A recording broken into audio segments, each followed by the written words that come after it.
Hey, y'all. Welcome to the Girl Got Goals podcast. Real talk from two women just trying to make it all work. Today, we're diving into navigating daily challenges. And Kimberly's got some good stuff to talk about today.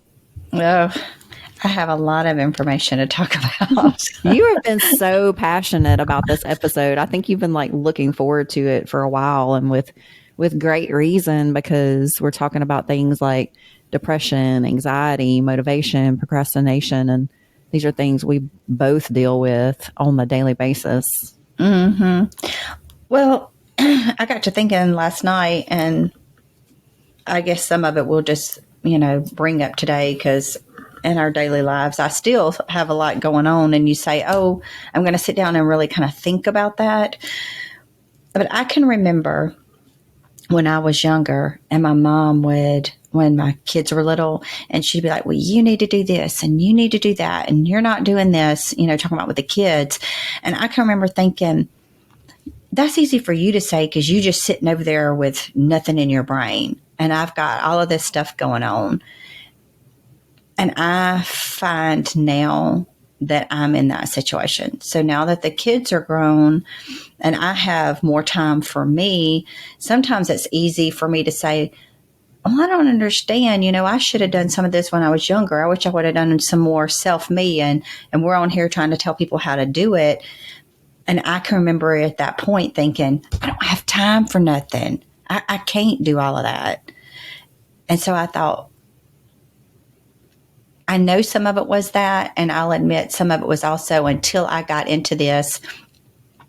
I know the way we talk when you were younger, I think you were more into the mind stuff, where like I was raised, and I don't know how to say this, but like all of that stuff was kind of laughed at, made fun of.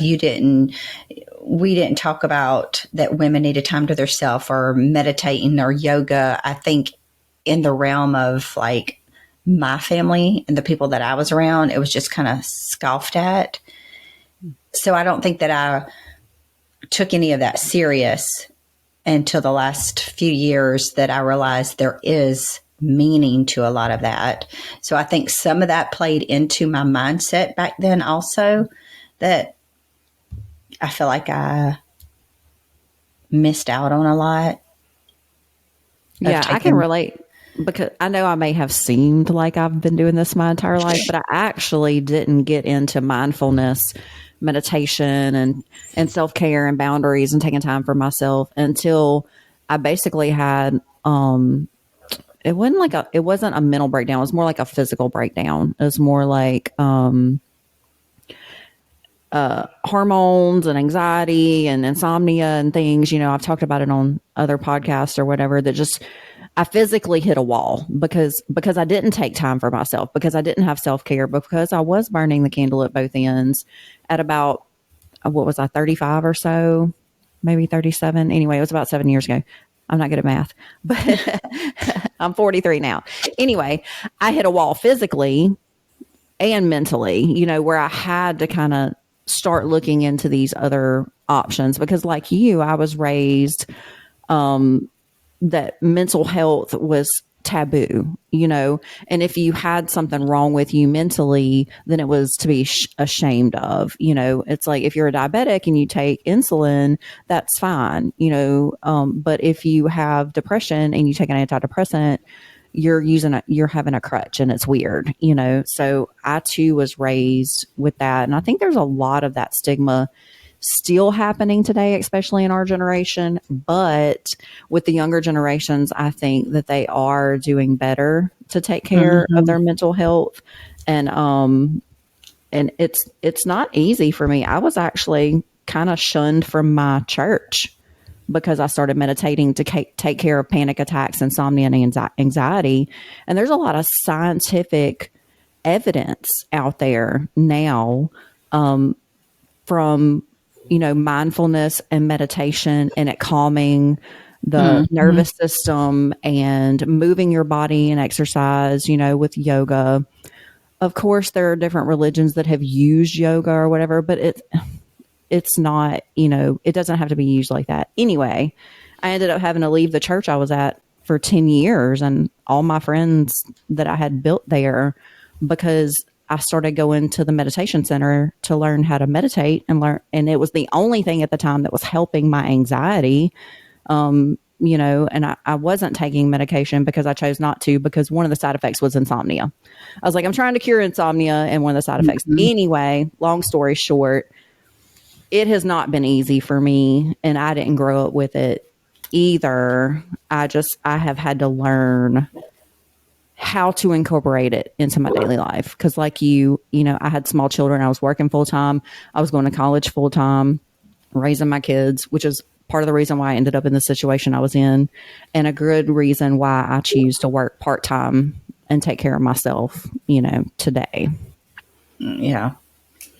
Well, I just kind of had to get that out there because I was like, I don't ever want to come across like, oh, you should just be doing this. Because I've heard some before and you're sitting there like, you just don't know my life, But I think sometimes, I said in the last podcast, because I know I'm guilty of this. So I'm not just trying to just throw this out there and make anybody feel bad. I'm guilty. And so I know this is a thing. Whenever we make excuses, a lot of times, and sometimes they're true, don't get me wrong, but sometimes I feel when we make excuses for ourselves, that's exactly what they are. We're making excuses for the shortcomings because we're not willing to do what we got to do what that person's doing. And I'm guilty of that. I know that because sometimes I'll be like, and I'm thinking, no, back up. I have learned to self-check myself way better than I used to because I was so insecure in the past. And now I think I can try to self-check myself and not take it so negative. That's the only way that I'm going to better myself is if I find what I'm doing wrong. I'm still working on all of that. So by no means am I perfect in that department, but I do know that sometimes we do that. And that's why I was kind of trying to think back, when the kids were little, if I'd had this information, could I have worked it in? Where would I have worked it in? Like, how would I have navigated? Because I feel like that's what's going to help people. But in a way, it's kind of hard because I'm not there anymore. And so I don't know. So the only thing that I can do is try to give out the information that has helped me, give out the information that I have researched, and hopefully some of those tidbits can help people add that into their daily life gradually. Yeah. And I will say that's a great point. What we're going to talk about today and everything we talk about on our podcast, like anything else, it's easier said than done. Number one, we may sit here and talk about it like it's the easiest thing in the world because it's topics on an outline that we want to discuss because we feel like they're important to share. But it's not without saying that we haven't went through the blood, sweat, and tears to implement this, ourselves. We understand that it's difficult. And I will say that I implemented these in probably the busiest time of my life. I had small kids at home. I was working full time. I had graduated to college at this point. So that was one thing off my plate. But my sister's children were living with us. My husband was traveling. So I was pretty much, alone, taking care of the children by myself, and so I feel like if you get to such a point that is so uncomfortable that you're not willing to settle anymore, that's kind of when you find the excuses are going to go. And that you're going to pick up, where there's a will, there's a way. Mm-hmm. I've always firmly believed that there is a solution for every problem. Where there's a will, there's a way. If you're looking for it, the universe is going to present it to you. You're going to find it. And until you make that a priority, you're going to make excuses for it because it's not a priority, Right. It's one of the things that came up when I asked on Facebook for people to give us topics. What are your daily challenges? I want to know what you deal with. One of the people said, my fitness, it came easy to me when I was young because I played sports. It's not a priority to me anymore. I'm happy in my job. I'm happy in all these other areas. She's focusing on other things. Fitness is not a priority for her. She's like, I know better. I know in the back of my mind that, I don't look the way I want to look or feel the way I want to feel. But until you get so disgusted with yourself that it's just not an option to be that way any longer, you're not going to prioritize it. And that's okay. Right. like we said last week, everybody has different goals. And, if you're listening and you hear some things we're talking about and it just doesn't resonate with you, then that's just not your priority. And that's okay. It doesn't have to be. We can't do everything all at one time. We can't fix everything. Yeah. Well, and even if, well, I've got two things there. One, just wanted to follow up with that. Even if you don't want to work out, I've gotten more passionate about, I want people to, work out to feel good about themselves. There's that mental aspect of liking your skin. But then there's also, I seen a lady talking the other day, and she was like, I'm fine with the way that I look. I just do a little bit every day and move a little bit every day because these are the necessities that I need to live longer.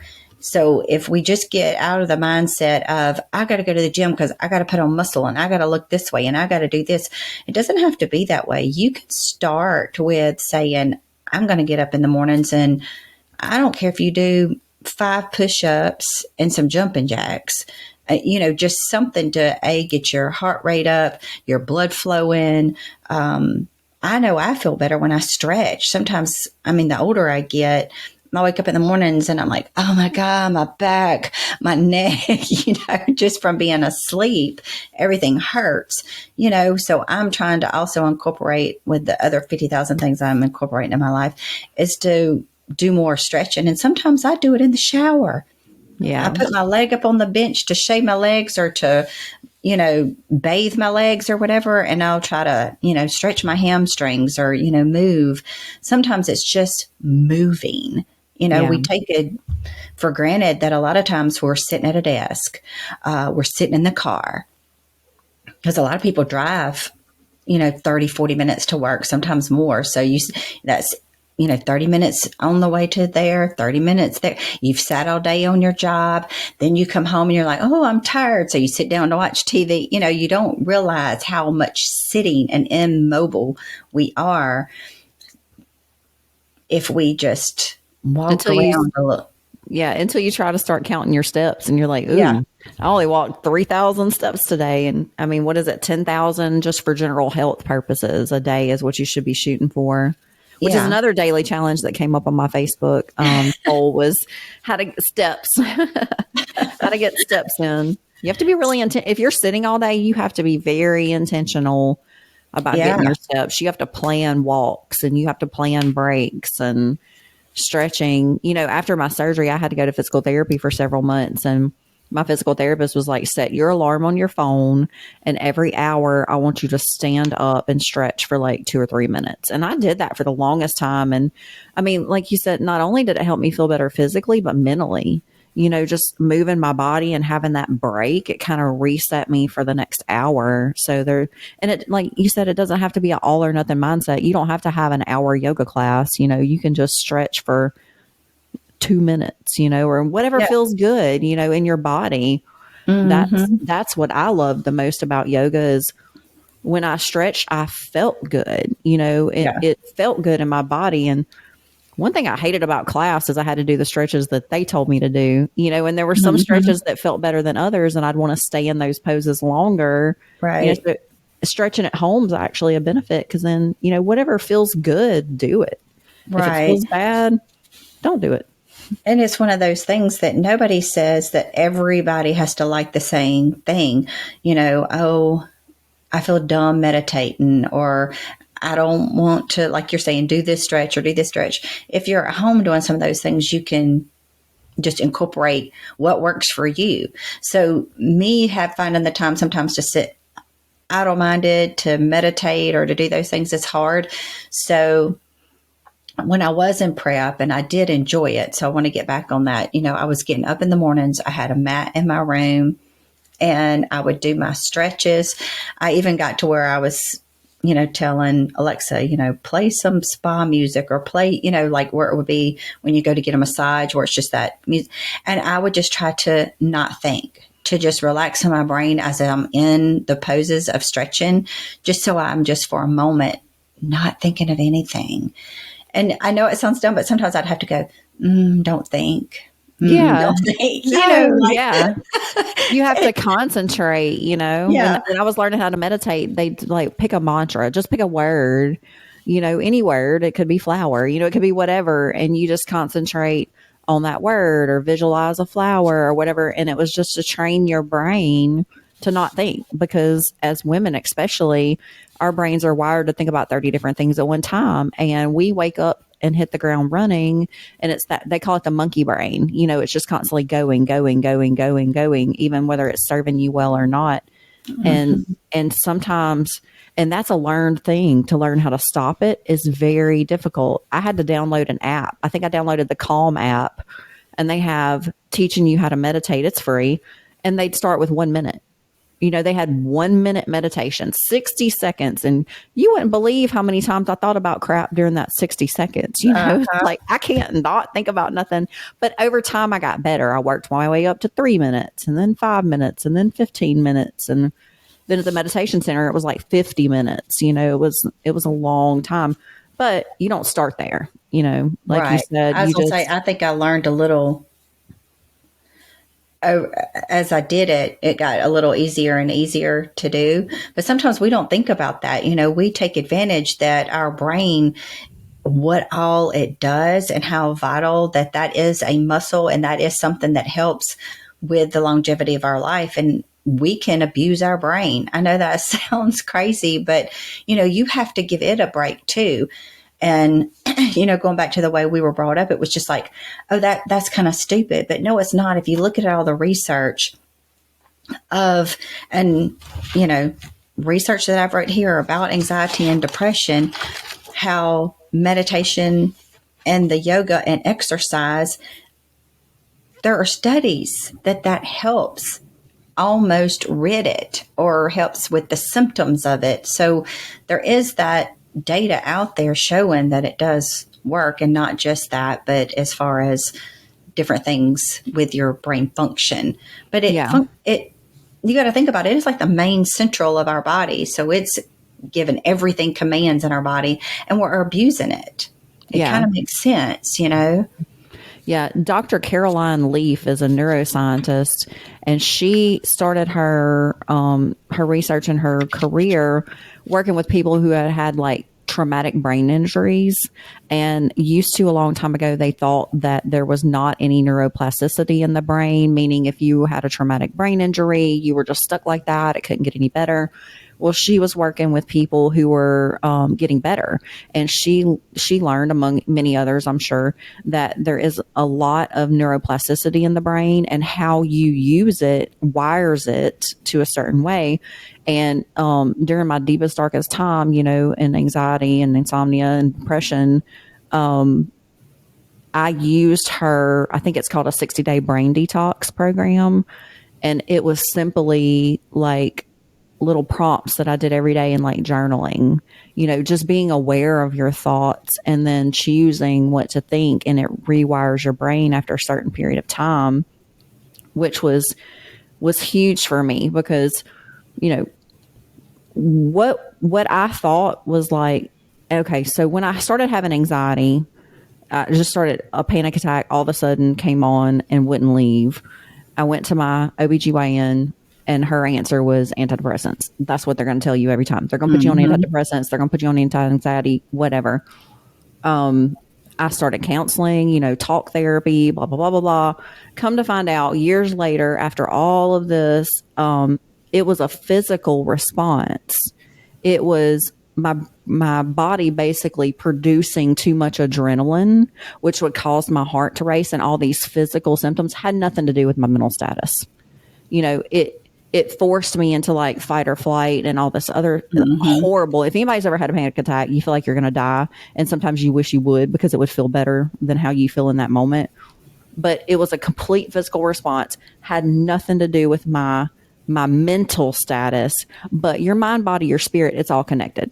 That's one thing Mm-hmm. I learned. You cannot separate it. If it's happening to your body, it's happening to your mind. If it's happening to your mind, it's going to affect your body, everything. Yeah. So, you know, I said all that to say this, that it's super, like you said, it's super important to be aware of your brain health, your, and all of that, all the things that we talk about affect that. Nutrition.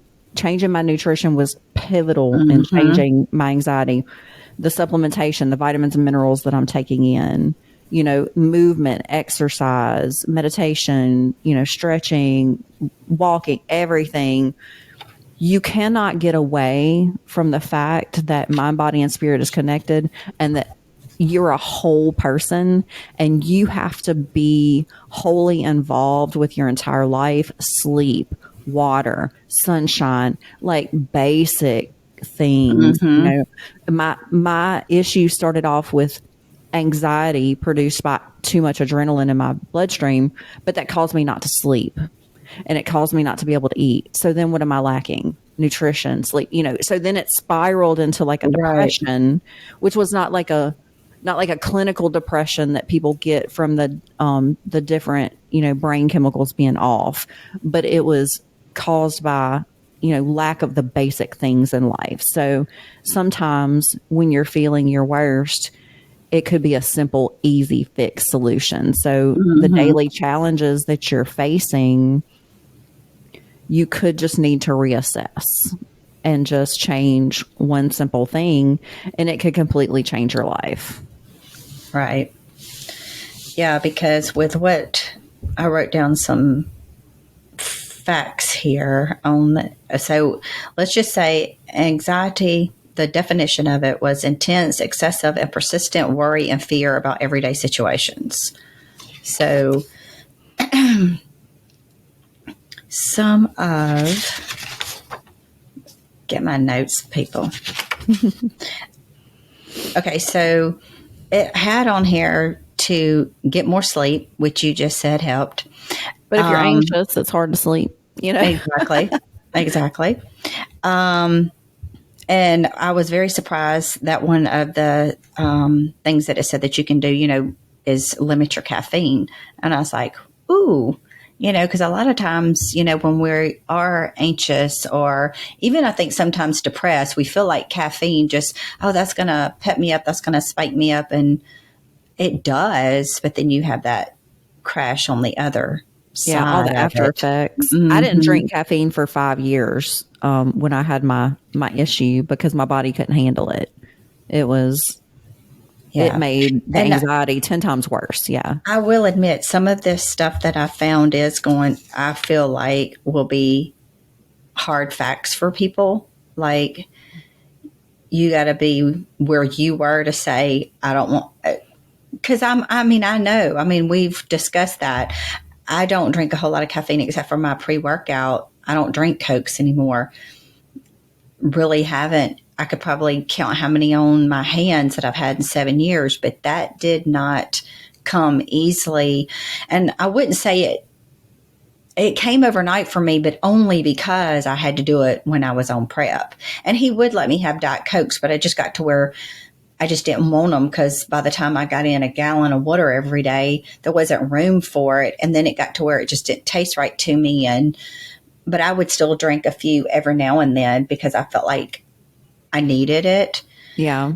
But I don't. Now, when you tell me I can't have my pre-workout, it is a mental thing. I'm like, what? That's like telling you can't have coffee in the Oh, morning. I couldn't imagine not being able to wake up and look forward to my coffee every morning. But I did it for 5 years, Yeah. and I got used to it, and it didn't bother me. But like you said, I felt like I was going to die every day. Uh-huh. So it was either you feel like you're going to die or you don't drink caffeine, and you make a choice. Right. But Right. right now, if you told me that, I would Uh-huh. probably cry. It'd be a sad So day. we are aware of what we're going to discuss today. Sometimes might come off of, oh, I can't do that, but these, Yeah. first of all, these are suggestions. These are things we have researched. Some of these things are like Marcy's talking about, things that she has done from her own experience. We are not healthcare professionals. Yeah. These are strictly just suggestions. Advice. And If we do you, have past podcast episodes that discuss things like this. We did do a whole bit on caffeine, and the importance of how to use it and when to stay away from it. So if you want to go back yeah, and listen to that, it could be helpful. Yes. And we are going to discuss exercise today and some nutrition to help with these. And we have podcast in the past that we did that series on the Yep. caffeine in those. Yeah. So, but not all anxiety is bad. It's related to stress response, which can be beneficial and useful. It makes you aware of danger, motivates us to get organized. But when it's something that's persistent, is when, and which has started happening to you, is when it's like this snowball effect. And then it comes Yeah. into like anxiety disorder, which can have the increased heart rate, rapid breathing, restlessness, hard to concentrate. And those are all things that you just named that, you went through. Yeah. So I did find, we discussed that they have studies. So there was a study in 2021, which is not too far. Sometimes we have these studies and they're old. I try to find some that they've done that are newer. So this one was from 2021, and the study found that people who are physically active have about a 60% lower chance of developing anxiety symptoms. Yeah. That's high. Yeah, I do notice on the weeks that I'm really on point with all my steps and my weightlifting sessions and everything, even though I may have had a stressful week, I definitely feel better. I feel Yeah. more rested at the end of the day. I feel more mentally confident. I feel happier. I definitely, my life, everything needs to be on point to feel optimal. Yeah. And And well, and it, like we discussed earlier, it doesn't have to be like us going to the gym, just some kind of exercise, because it yeah, diverts your attention and your thoughts that may increase your anxiety. And it's getting your heart rate up, which generates your, brain chemistry. And it's sending, messages of happiness. And you just said, I feel better. I feel happier.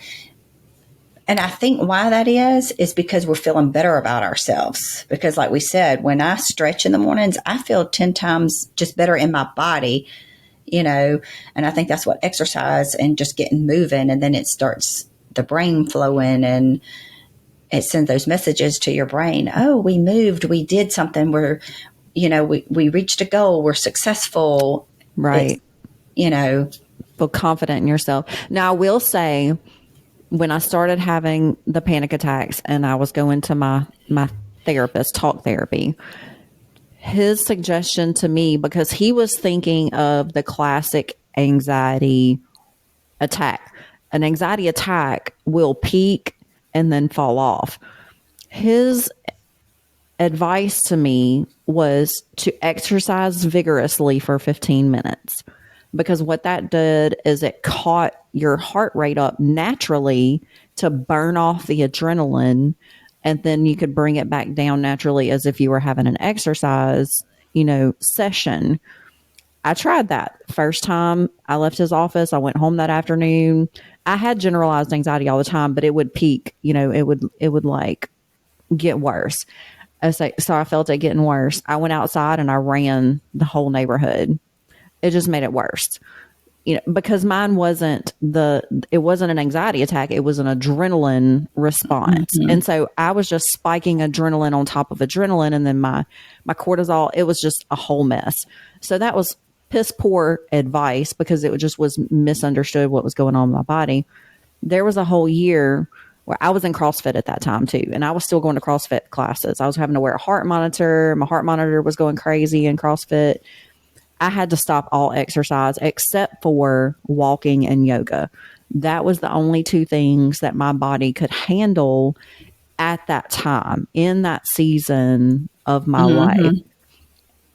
I couldn't go and do the normal exercises that I had been used to doing because my body was just tapped out. I didn't have anything left to give. But getting outside and walking in the sunshine. I used to put my little niece in a stroller and we would just walk around the block, and just breathing the air and letting the sunshine hit your face. And I would put my yoga mat in the backyard and I would just stretch and just ground, and those things were very healing So if you are at a point in your life where you are going through a lot of anxiety and you just can't exercise, or if you're too depressed to like get off the couch kind of thing, just pick some really easy stuff. Of course, we're advocates of strength training because there are so many benefits health wise to it, but there are different levels. Like you said, just moving your body is super important to getting those happy hormones flowing and to Mm-hmm. getting stagnant lymph fluids within your body moving and things like that. Also wanted to mention, I know that you're not a big one of alcohol, but it says to limit your alcohol intake. So I know a lot of times people are trying to self-medicate with the alcohol, but it interferes with your imbalance, and that imbalance manifests, and sometimes it will make your anxiety worse. So I found a study in 2019 that is linked between anxiety and alcohol. And it said that the alcohol and anxiety disorder most of the time went hand in hand. So if somebody had alcohol use disorder, they had anxiety disorder. And I thought, well, that's very interesting. Yeah, like I you don't said, think a lot of people relate that those two, you're just self-medicating and it's making it worse. exactly, because it makes you feel better in the moment. But if you think about it, alcohol is a poison. It causes like liver toxicity. I mean, that's what makes you feel buzzed or drunk or whatever. It's because your body is in a state of trying to process out a toxin, basically, and it's not doing its normal functions. So if you think about it on a very basic level, without the emotion involved in it, because we glamorize it, I think, I'm not a big drinker and never have been, so I don't struggle with that. But because I am on the outside looking in, I see it all the time. There's a liquor store on every corner. There's always alcohol brought to functions for parties and whatnot. We use it to celebrate everything, kind of like food, and then on TV shows, it's like everybody has a drink every night, or whatever to relax and blah, blah, blah, blah, blah. And it, like you said, it makes you feel better in the moment. And I understand the self medicating part, but the long term ramifications are just not worth it if you're serious about making a lasting change in your life. Yeah. I mean, I'm not saying if you're on vacation, hell, we got a cruise coming up. I may drink one or two, just for the fun of it. But I'm not against alcohol. But if you're having issues, like I said, I had to give up caffeine for 5 years. I had to give up bread, gluten. And at that time, there wasn't a whole lot of gluten-free options. I gave up a lot to make myself feel better. And sometimes that's necessary, although it's not fun or popular. Yeah. Well, I don't know since you went to the therapy for this, but I did find where for anxiety they have what you call the 333 rule. Have you heard of that? Explain it, and I may. So it says if you're having an anxiety attack, to look around, and they say identify 3 objects, 3 sounds, and then move 3 body parts. So some people find that this helps them focus and ground themselves when their anxiety seems overwhelming. So it's taking your mind off whatever's overwhelming you at the time, whatever's going on. So if I have to stop and think of 3 objects, 3 sounds, you're rewiring your brain at the time. So I did see a lot of that. Yeah. And they also have something called box breathing, where you like breathe in for so many counts, you hold it for so many counts, and then you breathe out. I think it's four each way, but it kind of resets I think it's your autonomic nervous system. Don't quote me on that.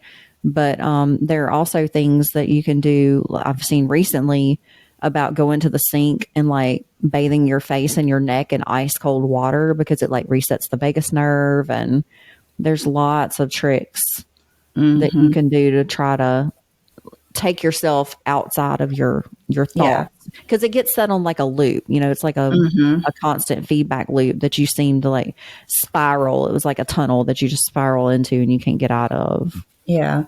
I just thought that, like, my daughter has had anxiety attacks. And sometimes they're in the store. She's been in the store before and just get overwhelmed and leave her buggy of groceries and just like, I can't. And so, in that situation, if you were somewhere where you couldn't leave, like the breathing or the 333 rule, something that you can kind of do at that moment to calm yourself down. Now, if you're at home, you've got other options. But the breathing and I'm not saying that it totally works because I haven't did it, but there was a lot of talk and research on I seen the breathing too. Yeah, breathing saved my life in so many occasions. And then go into the bathroom. A lot of times, still in social situations, I don't have anxiety attacks anymore, but I do get overwhelmed in crowds. It's like sensory overload. I'll go to the bathroom and go into the stall and just sit there for a minute, and just breathe and just let your nervous system kind of reset. Yeah, that's a good idea too. Kind of get alone and Yeah. get to Even, yourself. yeah. I mean, when you're at home, you're alone pretty much, you can go in your room or whatever, but when you're in public, it's Yeah. difficult sometimes. And I think like how you were saying, there's lots of people that have that just from being in public or crowds or just the social anxiety. So those would be three things. Take a moment, like you said, get away. Even if it's at like somebody's house and it's a social event, ask where the bathroom is, go in there for a minute. If you needed to put the water on your face in the bathroom there, you could do that. Yeah. I have to pee a lot anyway, so it's kind of like people are used to me going to the bathroom. But I'm not going to lie, I will sit on my phone and scroll an extra minute because I just need the time away or whatever. And that's pretty common with people with like auditory and like sensory processing issues. Like if you have ADHD or you have like autism, and these things are on a spectrum. I have ADHD and autism spectrum, which is very hard to diagnose in women, especially older women, because we're very good at masking things. So whereas a boy may be nonverbal or maybe, not have certain social cues, women are raised differently and we process information differently and we mask things and we mirror emotions back to people. And so you may have some kind of, processing issue, sensory issue that has never been diagnosed that you're just unaware of. And like in crowds, my husband and I went to New Orleans on vacation one time and we went to this club and I was on prep, so I wasn't drinking, which I don't really normally drink. But sometimes I would to have like take the edge off a little bit or whatever. So I was like, I'm going to take a Xanax, because Xanax is anti-anxiety or whatever. I had one from a friend. It was like the lowest dose and I cut it into 4 pieces. I'm such a baby. I'm like so scared to take anything. So I took just like a quarter of a Xanax and so I was like, I'm not even going to take it unless I need it. And we went to the club and from the flashing lights and the loud music and the people everywhere, I started feeling super overwhelmed. So I went to the bathroom and then I took my little slither of Xanax, and after about 20 minutes or so, it just kind of took the edge off. And I told my husband, I was like, this must be what normal people feel like, I don't know what it feels like to be normal, but you don't know unless you know because you've lived in your body your entire life. And so some of these, anxiety issues could be medical related, like I have the MTHFR gene mutation, which causes me not to process like B vitamins and folic acid and things unless they're methylated. I can't methylate certain things. And so that buildup over time causes like histamine responses and causes anxiety, which is physical. So there could be a lot of different reasons that you're having anxiety. And that really needs to be researched, addressed. We have genetic testing these days that it's beautiful, all the information that we can get on ourselves. Yeah. When I started looking into depression, you talking about women, I mean, I guess you kind of sort of know it, but just shocked to like read it that it's roughly 50% more common in women than men. And I mean, I can understand why, you know, but when you read that, it's like, how come every corner we're screwed? We have to have the kids. We have to clean the house. We're expected to be perfect. We got to go through the hormones. We got to go through menopause. Like, Lord, I mean, excuse my French, but I could just whoop Eve's ass. This is her fault for eating that apple. I mean, what do men have to do? They go to work. I mean, it's like, oh, I am man, and that's We do it. too. You We know, work too. yeah. So Screw women's lib, because all that did was make us have to do more. But anyway, so I can see, why more women are depressed, because we're depressed that we don't add up. We're depressed that, we have so much to do. We can't get it done. We don't feel good about ourselves. I mean, there's just the list goes on and on of why we would be.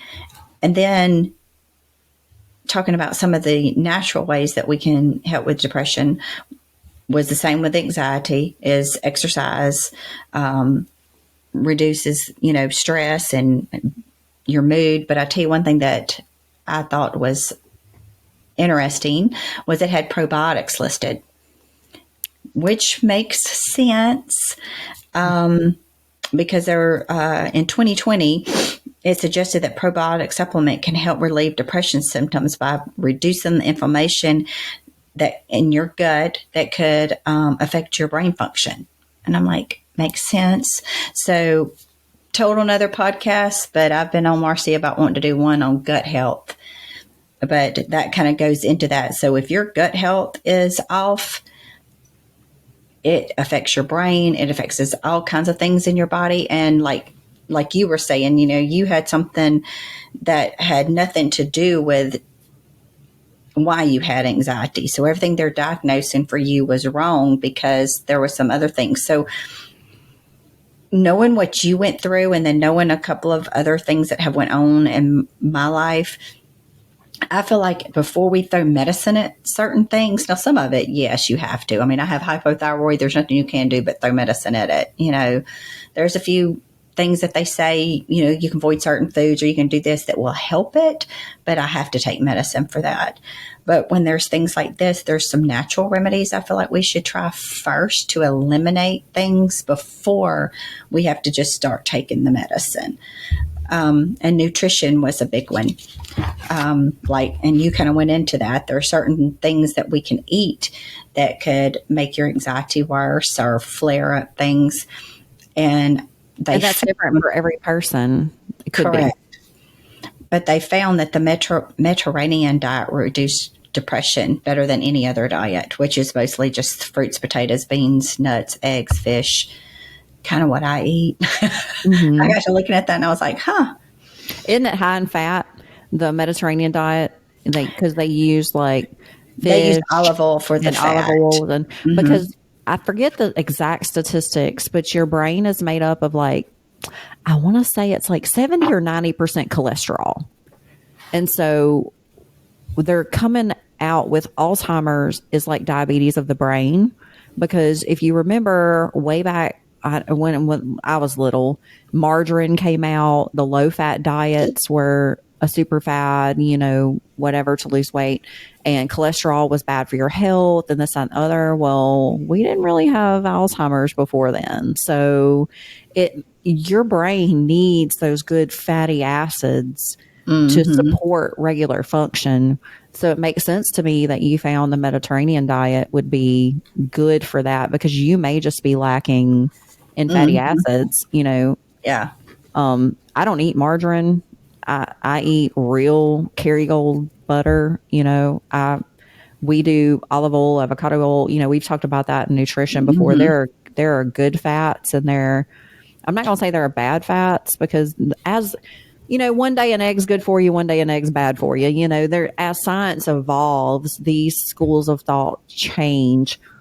And I think like in the 1960s, a cholesterol of 300 was not bad. It was fine. And they're finding it's the plaques in your blood, not the cholesterol, that's sticking together and causing the clogged arteries and things like that. Mm-hmm. So I think as we have gotten into low fat diets as fads over the years, that probably has increased anxiety and depression because our Yeah. brains just aren't getting the basic nutrition that they And need. your body also, and you did that, and Carrie and I have talked about doing it where, and I was going to get you to go into that in a little more, because that went along with the diet thing. And what you had is doing more of these studies. Yes, they can be expensive, but if it comes down to it, it's like he said, I was like, oh, that's expensive. And he was like, yeah, but it's our health. So if you figure out what foods, I also figured out what foods, I mean, I didn't even understand that at 40 years old when I first started doing this, that your body can be more sensitive to certain foods. So I have found, and only just because I was doing the, contest preps, but I found that I'm not carb sensitive. There are some people that are carb sensitive. They can't really eat the carbs like I can. My body thrives on it. And I hate to say this, but my body doesn't like sugar. So as long as I stay away from sugars, usually I will stay less bloated. But if I eat anything that's got sugar in it, I can tell I feel, even I love lemonade. Oh my God. Cane's got good lemonade. Chick-fil-A has good lemonade, but I They can have a drink. diet lemonade. Yes, and I will say, even if I order, first, I don't know what it is, I can order the one that even says no sugar, or, and just something about it. After I drink it, I feel like just in my stomach. Now, I'm not going to lie. There are times I say, I don't care. It'll go away. I mean, I'm human, but I have noticed, and there are certain protein bars. Like I can eat certain nuts, but there are some nuts that will make me feel bloated. So there are certain, like I love the kind protein bars, but if I eat them, I feel bloated and I mean, it just lasts for a little while, but I know that that's what's bloating me. If I don't eat it, then I mean, I can eat the chicken, the rice, potatoes. I can eat all of this stuff and not feel that way. Now, I mean, you're going to eat something and feel full. That's a different. I mean, I'm talking, I feel bloated, and I have cut that out. We're going to Orlando next week. Yay. Yay. And I have been trying to cut some of that stuff out for that. And I can notice my weight I've only went down a few pounds, but as far as how I look, that bloatedness that in my stomach has went away because I've stayed away from sugar. Yeah. Well, sugar's a big inflammatory. It's going to inflame your entire system. So it makes sense that you feel like that.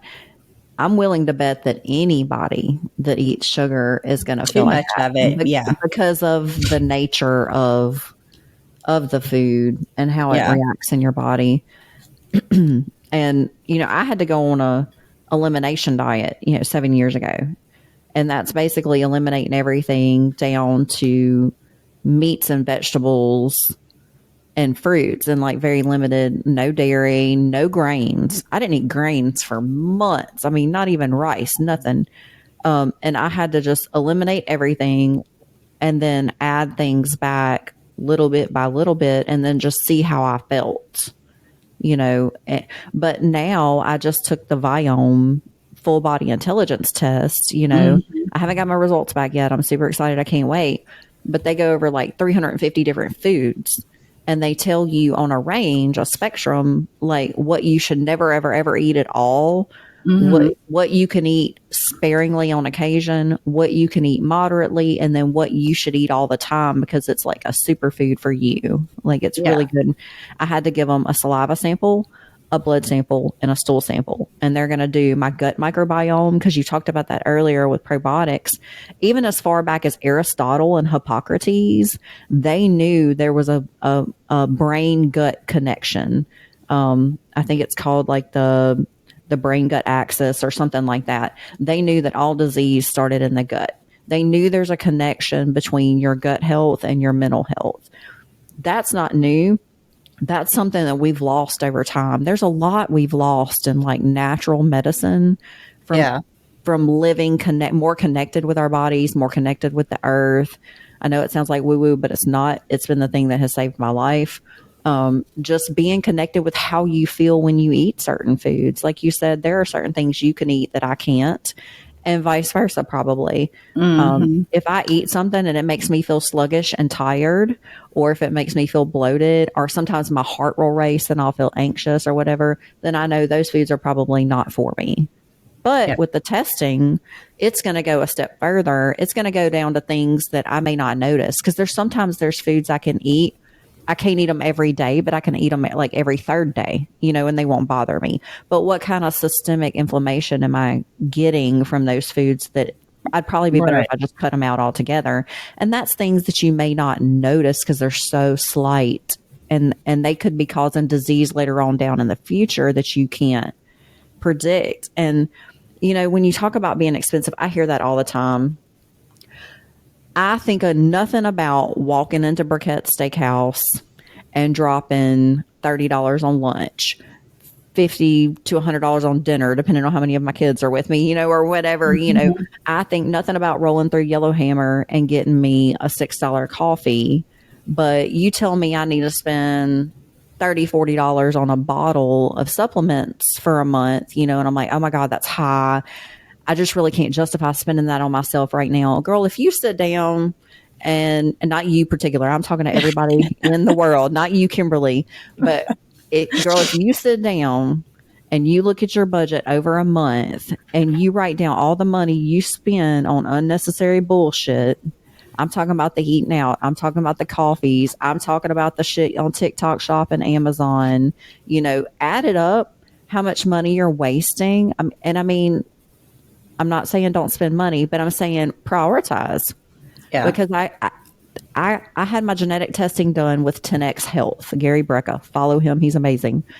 And it gave me a supplement protocol. It told me everything I need to take to keep myself optimal. My husband did the same thing. He has to take 2 supplements. I have to take 5. Go fucking figure. But for $162 every other month. So what is that? Like $80 a month? I get everything I need shipped to my door. And I have had 0 anxiety attacks, 0 panic attacks, 0 depression since I have been supplementing with the things that I need for my body. Tell me what your peace of mind is worth. Right. Tell me what a good night's sleep is worth. And I wanted you to tell us about that. And I think we should we'll put that in the show notes, because those are the things that I was saying a while ago that Marcy has done and Carrie and I would like to do. Because first of all, I just I don't know, I'm geek out on some of that. Like, tell me what I can eat. Tell me what I shouldn't eat. I mean, and if you can do that test like Marcy did, I'm excited to get your results back too. And they're not even mine. I know. I'm waiting patiently. But I mean, nowadays, if I'm not mistaken, do you mind us telling how much that was? No. Now the gene testing through 10X Health was very expensive. And we did that for ourselves for Christmas last year. I think it was. And I think it was around $600. I'm not going to lie, each. It wasn't cheap. And then the Viome, they just had $100 off for the holidays. I think it was regular $3.99 for that full body intelligence test, but I paid $2.99 because it was like a Black Friday deal or something. I thought it was $2.99 when I had went and looked. If you don't want to start with the $600 one, at least start with that. I mean, I think that you could. I know that sounds easier because some people are like, "Oh, I can't." I've been there. I've been there in places in my life where I thought I can't spend $1. I have, but if it takes you taking several months to try to save it up, like when I really wanted something, I would take an envelope. I marked on it what it was. Like if we were going to do a vacation, because back in the day, Carrie didn't get he didn't get vacation. He could take it, but he didn't get paid. So he Right. didn't get a paid vacation. So if we were ever going to do anything, we couldn't go a week without his paycheck when we had our kids were little. We were living by the seat of our pants. He's paying, child support, and we had a child together. Then I've got my kids. So we had 3 at home at one point, and then we had custody of his daughter for a while. So we had the 4. They're all in sports. So anyway, I would make an envelope, and we were going to be going out of town for one of them's sporting event, and I divided up. I knew how much money his check was going to be. I knew how many months it was going to be until we went. I divided that up, and I set that certain amount aside.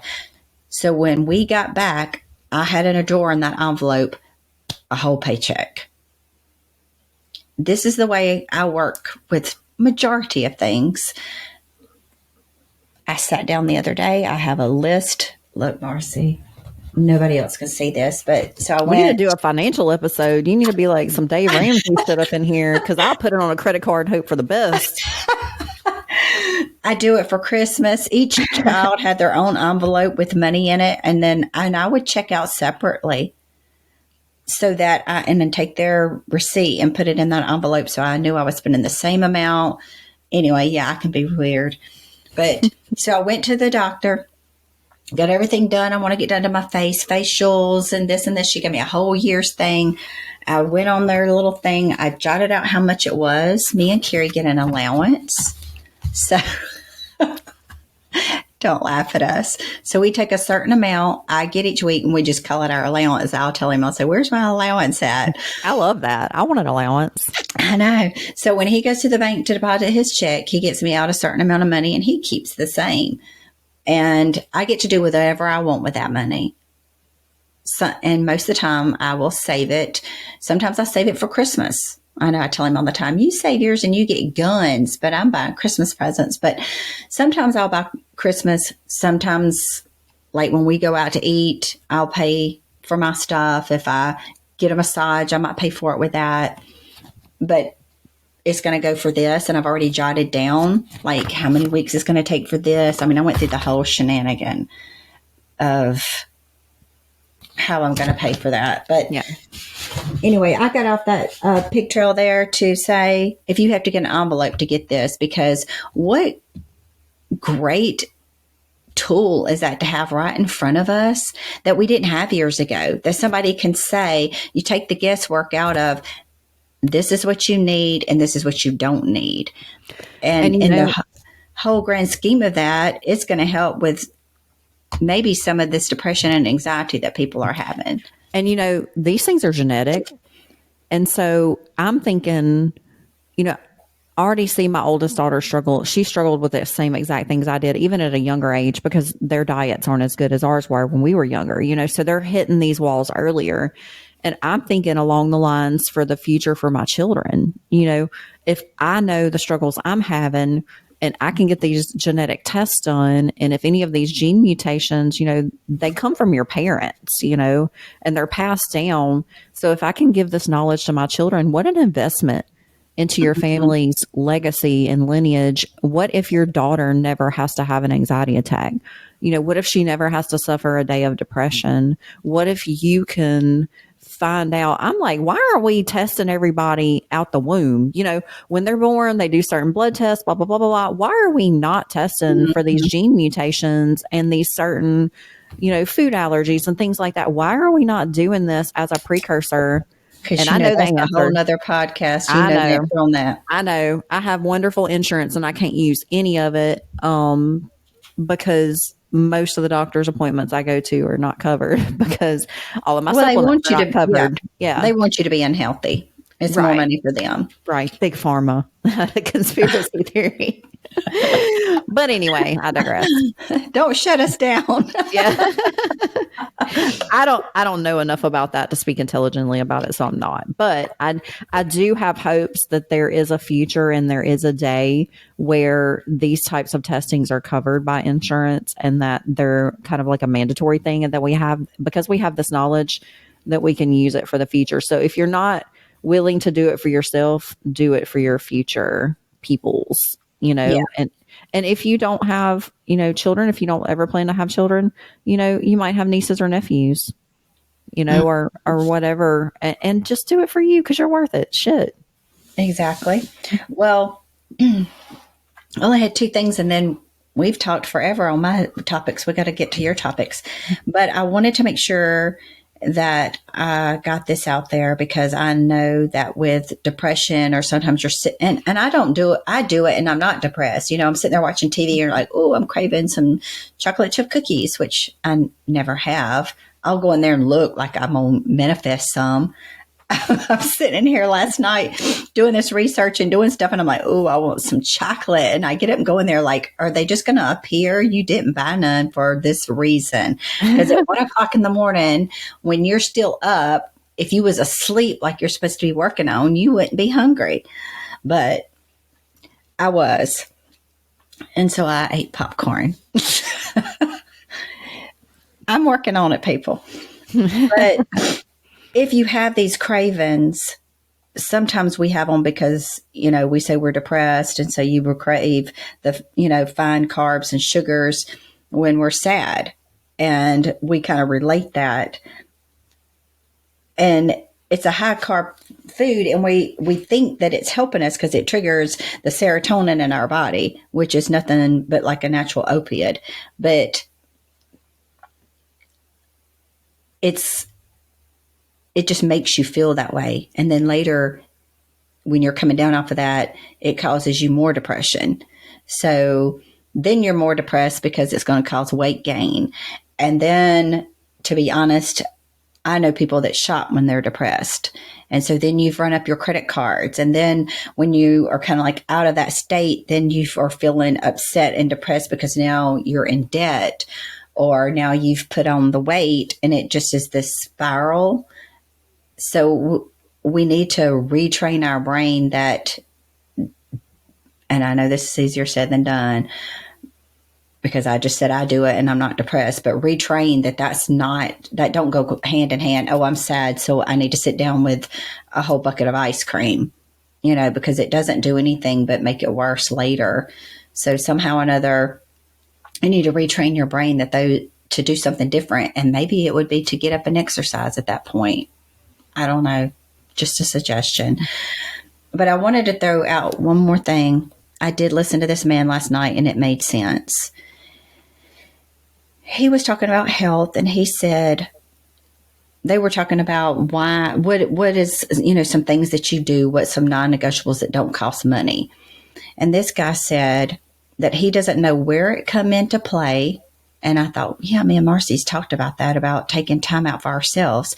He said that, why do people say that if you take out time for yourself, that you're being selfish? When did this become that because you are taking care of your health, that you're selfish? And I thought, that makes sense.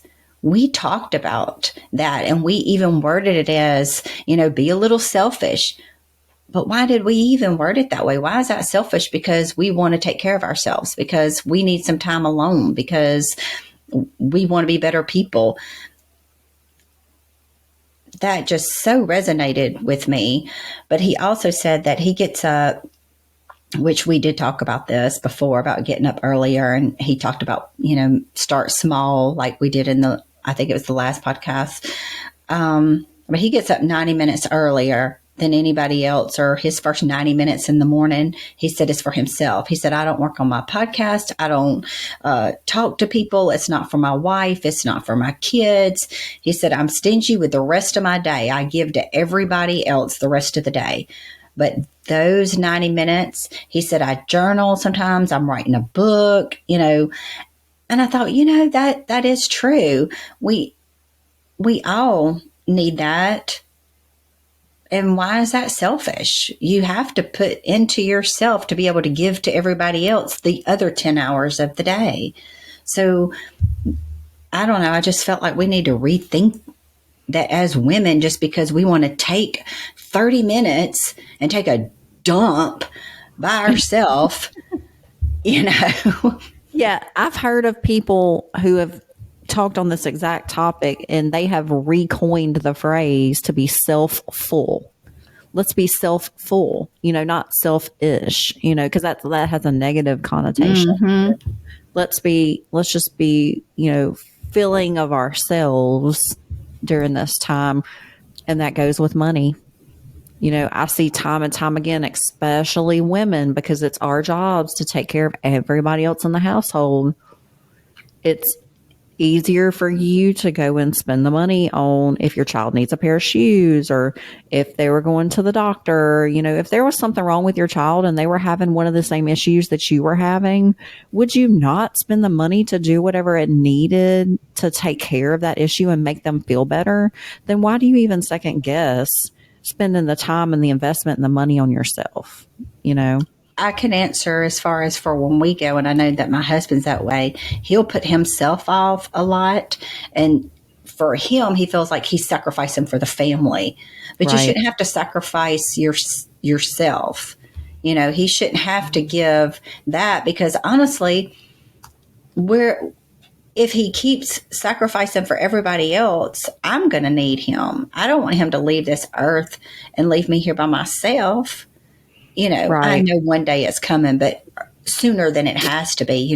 You sacrificed all of these years, not necessarily in health. I say he sacrificed, being a dad, doing without the, vehicle so the kids could have, so I could have. You didn't do this hunting camp. You didn't go on this hunting trip. Those are sacrifices that I feel parents make. They're sometimes okay because you've got to have money for the other things.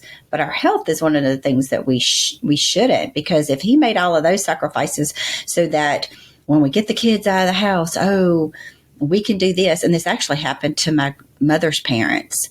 My mother's parents were penny pinchers and didn't do nothing their entire life. And do you know, when my grandfather retired, he drew one Social Security check and died.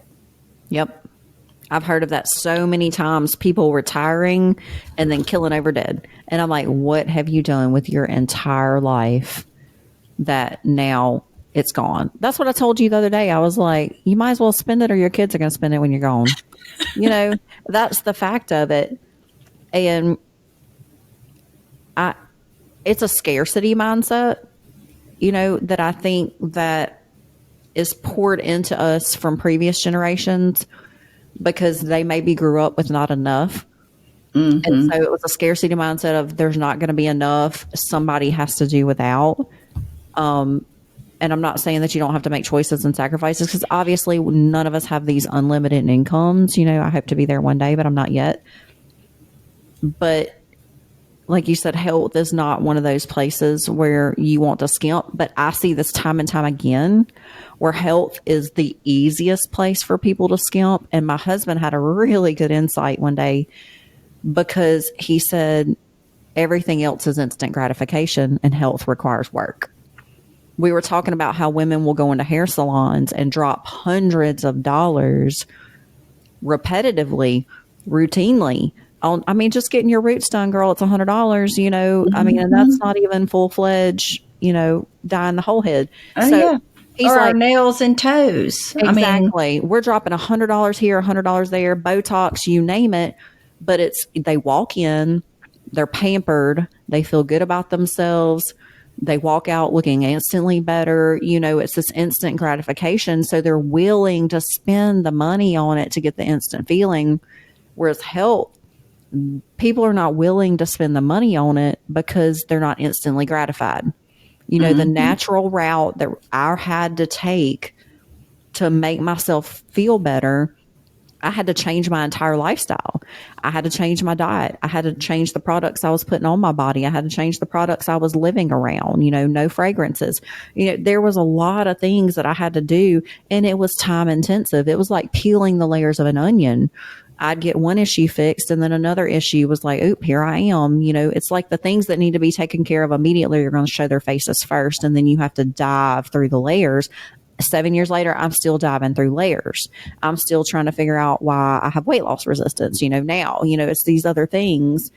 Whereas you're more willing to spend money on, like I said, going through a drive-through and getting a coffee. it's a little amount of money, but done consistently over time, it builds up. So I just urge you to I had to do this. I had to rethink how I thought about money, first of all, how I thought about my health, and how I thought about the investments that I made into my future. And even my husband, he's always been supportive and on board, and he has always supported me in what I needed to feel better and feel healthy, but he wasn't doing it himself. And I never pressured him into that. But now recently, like I told you, the grounding sheets, you were like, girl, I did a thing. I bought some grounding sheets. And I was like, girl, I've been sleeping on those for a minute. As a matter of fact, my husband bought them, which shocked the shit out of me, because now, because of Gary Brecka and TikTok and, reels and things like that, we're getting information that we never had before. And he saw the change in me. He saw the benefits of me and my health. And now he's taken his health seriously. And we're both investing into our health and into our futures. Because like I said, last podcast, I see people in their 50s, 60s, 70s who are dying, who have debilitating diseases, who are medications for the rest of their life, and they have no quality of life. And if you think your life is bad now, wait 20 years. Tell me about it. He was saying last night, and I'm not sure I'm going to repeat this correctly because I'm no doctor, but I think he said that 79 was about the lifespan for most people. And that's generous, I feel like. In which at that moment a light bulb went off, because I was like, ooh, my dad just turned 76. That's odd to think about. But he said, but most people at 62 are already where they can't live their life. So you've got that time span in between there, and what you do now is going to decide whether how that last 17 years, I think it is. Yeah. 17 years. That's 2 decades to be decrepit. Yeah. No, Yeah. ma'am. Mm-mm. And I was like, wow. I'm not willing to do it. I am not going to do it. Well, I'm just not like we gonna live talked like about, that. if you think about, because sometimes I think about that, he gets mad. I throw my baby under the bus all the time. But Kerry will be 57 this year. He's old, folks. He's old. But, when you think about that, 62, he's going to be 57. That is close. I mean, get your walker ready, Carrie. Yeah, we're talking 5 years. And sometimes I will have customers come in and they will look so old and decrepit, they can barely walk, they can't breathe, they're overweight. And then I go to do an application on them. They give me their driver's license, or I have to ask them what their date of birth is. And I'm like, what? Yeah. These people are younger than my parents. My dad's still unloading furniture, He still plays tennis competitively at 75 and 76 years old. My mom still gets around pretty good. And these people are already can't hardly walk. Yeah. And the worst one that I've seen, y'all, this is pitiful. I don't mean this ugly. This lady, I promise you, I thought she was in her 60s. I mean, hands down, no lie, she looked old. When another lady was waiting on her, when she gave me her driver's license for me to run her credit, this lady was my age. I was actually a few months older than her. I thought she was in her 60s. I thought, what? When I told the other ladies, I said, guess how old that woman is? And, they all guessed somewhere late 50s, 60s. I was like, no, she's my age. And we were all like, what? Talking about sacrifice, and I think about everything my husband and I sacrificed for the kids, didn't spend, didn't go on vacation, didn't buy the clothes, so they could have the cars. Oh, they needed braces, blah, blah. And if I feel like everybody's like us, you think then, well, when they're gone, we can do that. When they're gone, we can do this. When we retire, we're going to travel. When we retire, we want to live in the woods. When we retire, you want to have this. I hear that all the time. But if you don't start taking care of yourself now, that's not going to happen. Then, like we said a while ago, you've lived all of this life and sacrifice, and what have you done? Sometimes I sit there and I love my dad, and he wants to leave all of this money to us, and he's doing all of this for us, but I want him to live. I'm like, Daddy, you need to retire. You need to go fishing. You need to do the things that you love. Because look, if my parents live as long as my grandparents did, I'm 50 now. So if he lives a few more years, I'm going to be 60. I'll be retired. Yes, I guess ultimately you could kind of sort of use that money, but I really necessarily don't have to have it. Enjoy your life. But I think, like you said, that's something that the older people pass down, is that you got to leave your kids all this money. No, you don't. I'm sorry, kids. I've got life insurance for them, but we're enjoying our life now. I try to live that middle of the road and not way beyond my means or over the board, but I don't want to be on my deathbed and I have never done nothing. Yeah, I was scrolling on Facebook the other day and I scrolled past an advertisement for an estate sale.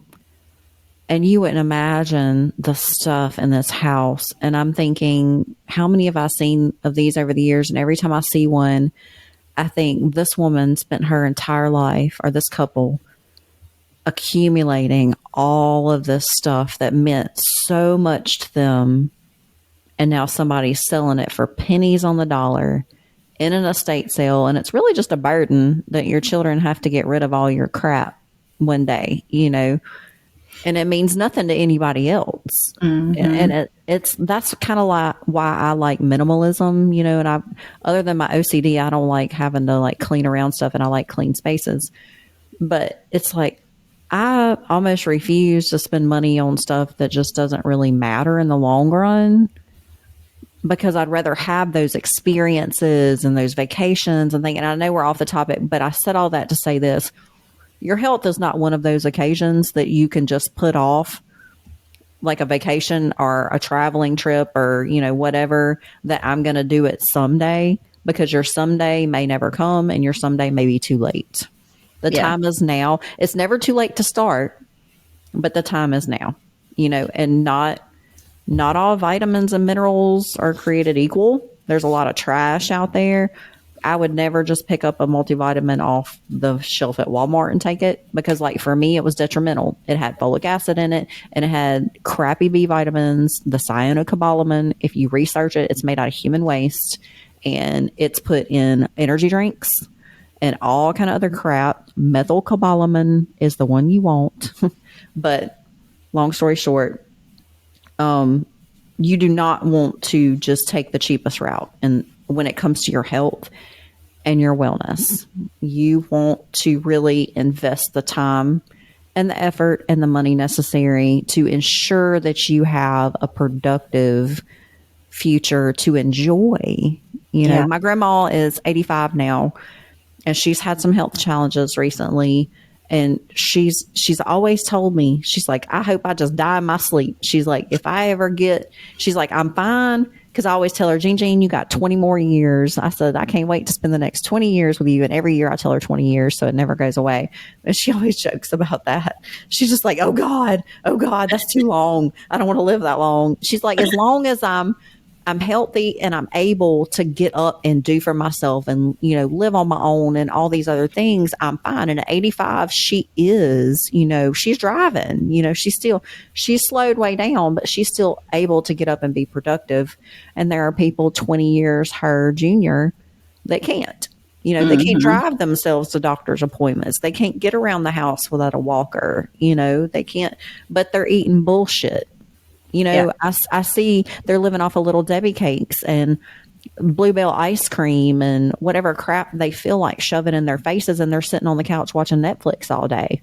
Whereas my grandma, is trying her best. She always has to walk every day. You know, she can't get out and walk like she used to, but when I was younger, she walked every day. She got out and played in her garden, you know, her flowers, and she ate healthy. She made things at home. You know, I see the difference between her lifestyle and the lifestyle of people so much younger than her who are already worse off than her. And I want to make that choice to do better. Now that I know better, I didn't always know better, and I didn't always make these good choices. I'm not perfect. Please don't assume I am, because I ran myself into the freaking ground. We've talked about that. You know, Yeah. I am the reason I was in such bad shape. That's what qualifies me to say I know what it is to live like the standard American diet and lifestyle. I know what it is to live differently, and I'm telling you, it's worth whatever you got to do to decide within yourself to make a change and to actually grow up, put your big girl panties on and do it. Yeah. Yeah. Well, I know we've been talking for a while, but let's get on Well, your I was topic going to a couple. say, I think we're just going to make a part two because it's been an hour and 20 minutes, and Yes. we're just going to make this navigating daily challenges part one, anxiety and depression. You know, and next episode, we can talk about motivation and procrastination. Because, like I said, that can be a whole episode in itself. So I really do Yeah. think it deserves the time and attention Time. like anxiety and depression do. You know, they could have been Yeah. an episode within themselves. We could talk forever at nauseum about all of that. There's so much information out there, but you know, you just have to get out there like I did and research. You know, there's so much information out there. Whatever your specific symptoms are, get the testing, get the research, invest in yourself. And until next time, just remember progress isn't perfect. Bye, guys.